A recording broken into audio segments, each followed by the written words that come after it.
Reforma administrative territoriale ka shqetësuar jo pak minoritetin Maqedonas, i cili paralajmëron se nuk do të lejojë prekjen e zonave minoritare.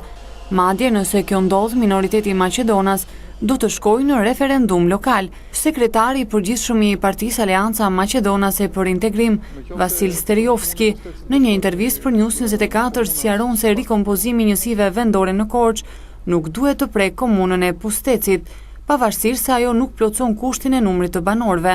Sipas tij, Pusteci, por dhe 5 komunat e tjera në zonën e Gollobordës dhe Gorës do të qëndrojnë siç janë, pasi ndarja e tyre do të çonte në asimilimin e këtij komuniteti.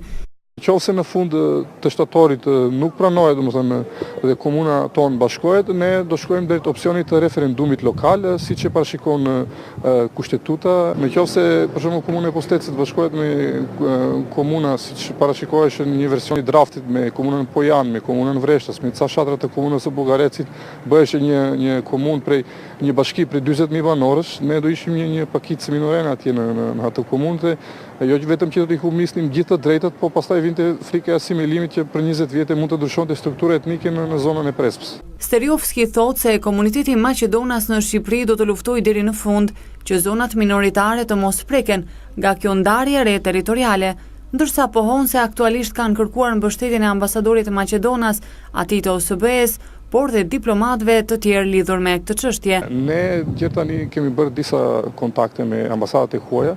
Këtë javë kemi një takim me ministrin Çuçi. Pak ditë më parë edhe përfaqësues të minoritetit grek në Korçë paralajmëruan se nuk do të lejojnë prekjen e zonave minoritare.